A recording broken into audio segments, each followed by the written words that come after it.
Hello, this is Brian. Today is Tuesday, July 12th, 2022, and I am in Tecolote Canyon, right up here off of Mount Acadia Boulevard.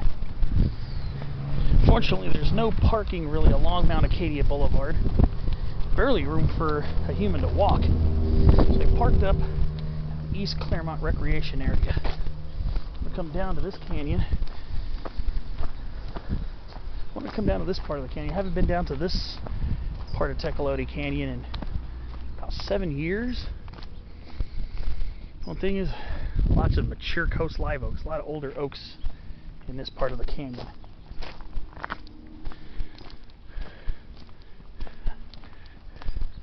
There's some really good specimens of coast live oak here, including one a little ways down that is very large.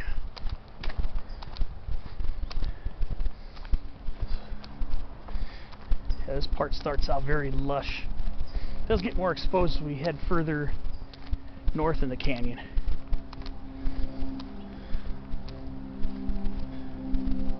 But look at how lush it is here.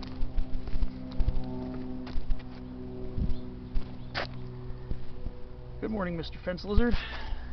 It's almost afternoon, it's almost noon. But you see my video in other parts of Tecolote, you notice a lot of those oaks are smaller, younger, obviously.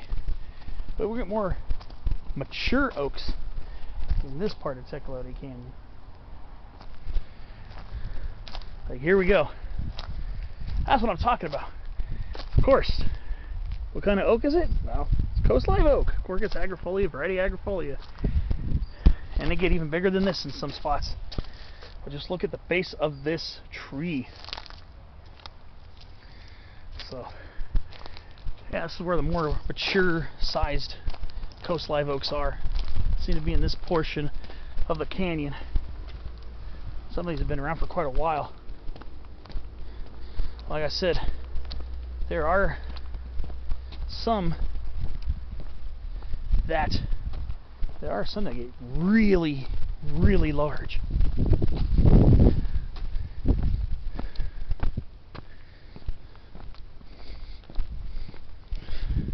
Since we're down in this canyon bottom, we're going to get a lot of really tall specimens. Look at this broombaccharis. Look at the size of this broombaccharis. This is Baccharis. This is usually a shrub. Well, it still technically is, but oh man, look at the size of the trunk.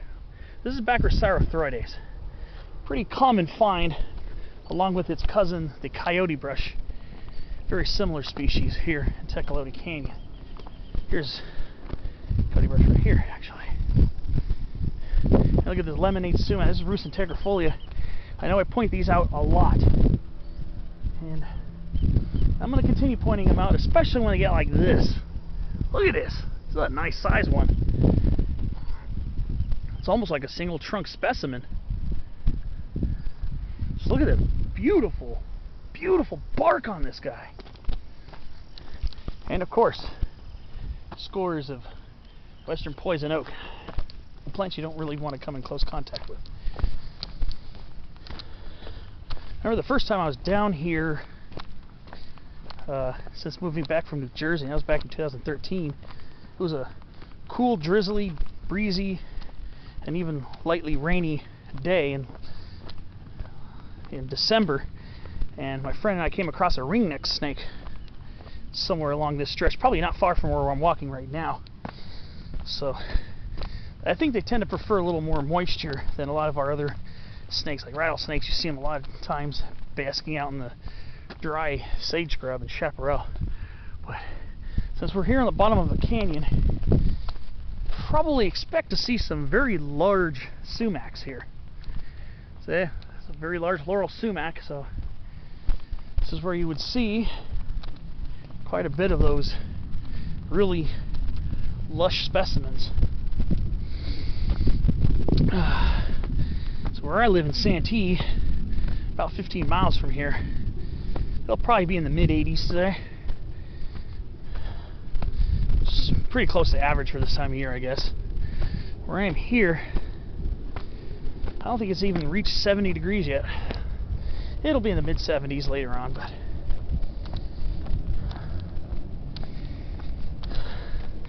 just had to get the beauty of this part of Tecolote. Planning on going to Balboa, the Balboa area, Balboa Avenue. Should be the northern terminus of this portion. Not the whole canyon, that goes all the way up to almost Clairemont Mesa Boulevard, actually.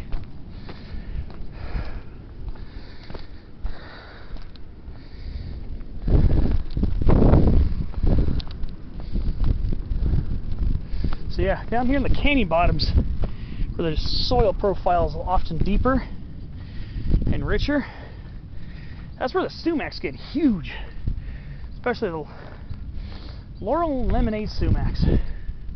You see they're getting much taller here, down here in the lower portions of the canyon. That's one thing I love about hiking along the canyon bottoms. I notice that a lot here in Southern California. Canyon bottoms, a lot of the moisture from the rains and stuff funnels down from the hillsides and the side canyons.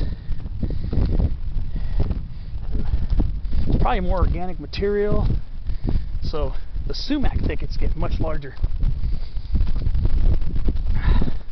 So if you want to start at Mount Acadia Boulevard or Balboa, you're going to have to park on the hill and walk down a very narrow road shoulder to get here. So just be aware for vehicle traffic and just pay attention to your surroundings. Here we go. A canopy of a huge lemonade sumac. Look at this.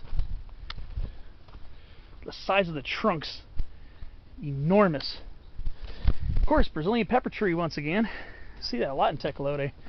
But yeah, the Rus agrifolia, the lemonade barrier, lemonade sumac. These things really take on a new life in the bottom of the canyons.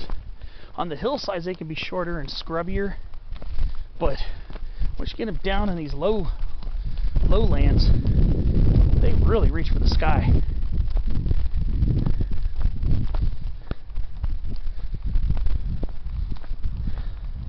There's some areas where they just get absolutely astronomical in size.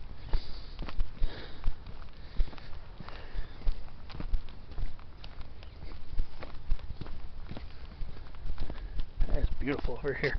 Love this canyon. Never really went here much as a kid. I mostly stuck to San Clemente Canyon, but just visiting here since moving back from the East Coast, moving back, really been drawn to this canyon. You'll definitely see it now, but wait till you see what I find up ahead. See, up there is the really tall part of the canyon wall. It's about 200 feet above. That's where you got all the apartments and residences on Powell Way, which kind of goes along the curvature of the canyon up there. That'd be Powell Way.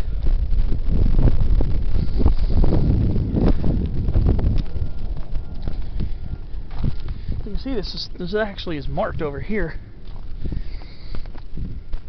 to Mount Ariana Drive, that Finger Canyon. Of course, this is the Balboa Avenue, which is the way I'm heading right now.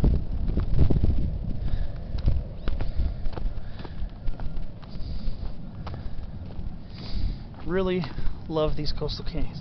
This is actually, I mean, it can get pretty warm and a little toasty down here sometimes, but a lot cooler than it is in our inland valleys. Look at that lemonade sumac. That's what I'm talking about right there. How large they get down here, for the soil profile is larger or deeper. There's a lot of coast golden bush here too. They're already starting to show signs of flowering, and that will flower into sometimes as late as November. So, coast golden bush, Isocoma menziesii, And here we're probably more likely to have variety menziesii. You also have variety verninoides. But both varieties, pretty much all the varieties, will flower into the fall. Of course, poison oak grows more like a shrub. Down here,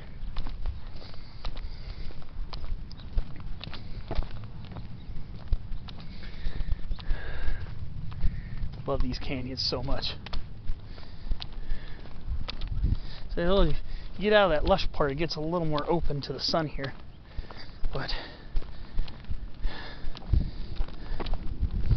weather is definitely more temperate here than it is inland, because we are just a couple miles away from Mission Bay, just a couple of very short miles away from Mission Bay, the ocean for that matter. So coming out here, even during the summertime, it can get warm, especially in the sun, bouncing off the bright colored soil. You can get warm, but usually it's a lot more temperate here. Here we are.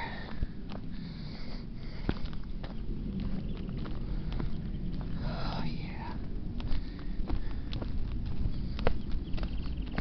It's part of the Tecolote Creek area.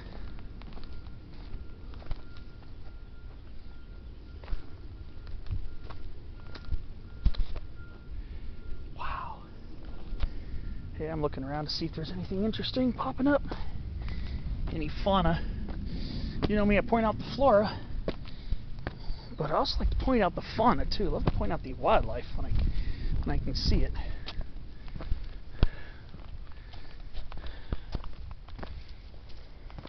You know what I mean. Love seeing wildlife too. It's all part of the experience of being out in nature. And this is an amazing piece of nature in the middle of the suburbs of San Diego.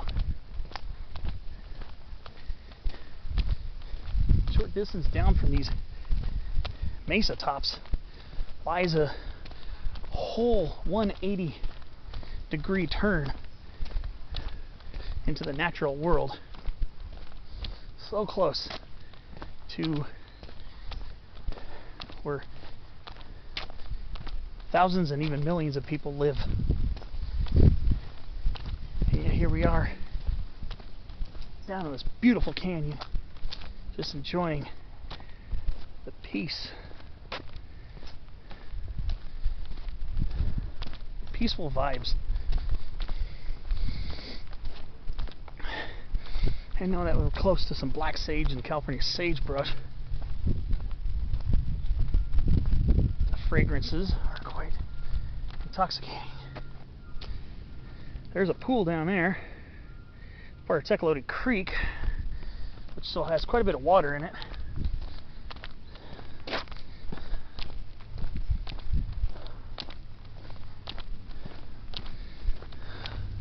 Just a short distance above this lush coast live oak woodland here and riparian thicket is that really dry coastal sage scrub just up the hill.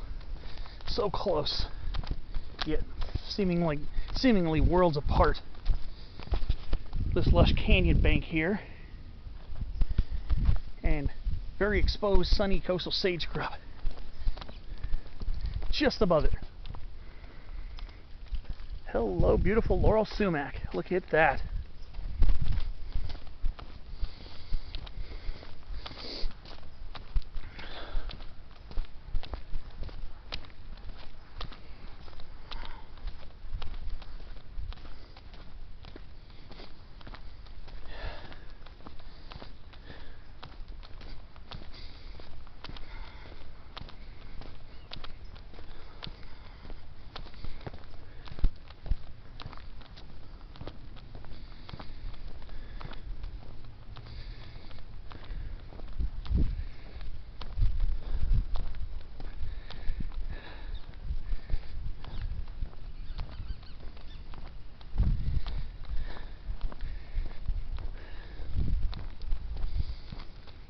There's a huge poison oak bush right here. This is all poison oak thicket. Told you, my spotlight video, that they can grow into very tall, thicket-forming shrubs. There you go. Asian fig beetle right there. I believe that's not native. But you can see there's still quite a bit of water down there. Very well watered down there.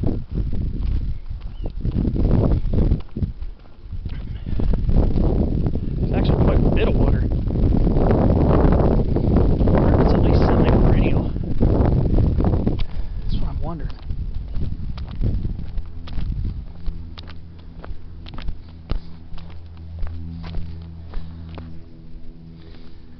That's what I'm wondering here.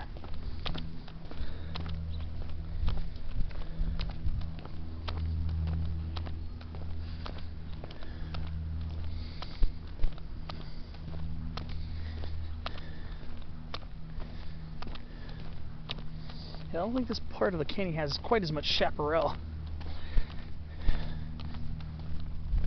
There is some over not that far from where the trail starts. From Mount Acadia Boulevard, you go up the first finger canyon, you'll run into it. One of the first finger canyons will have some scrub oaks. And the other side of Mount Acadia, not that far from the start of the golf course, also has some stands of chamise too.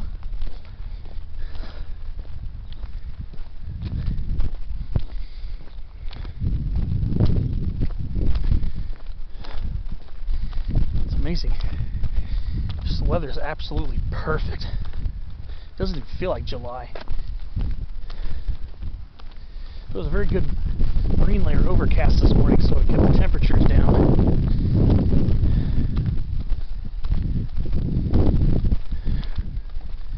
This is absolutely perfect.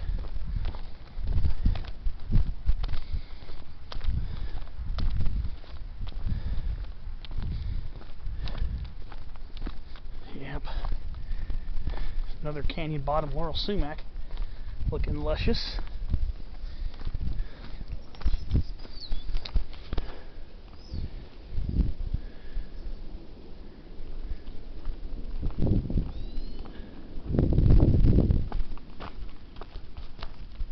Man, this is beautiful over here.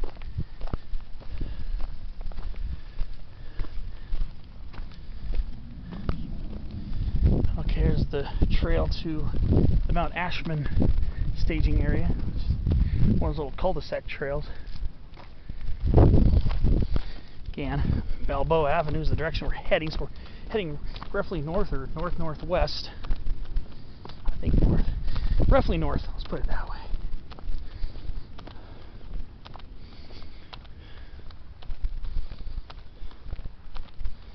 So Tecolote usually doesn't have quite as many sycamores, seemingly. Not quite as many sycamores as San Clemente and Rose Canyon have. It's one difference I noticed. Definitely heavy on the coast live oak.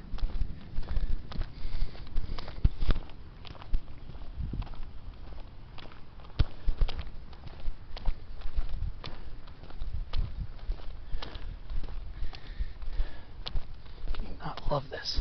This is incredible.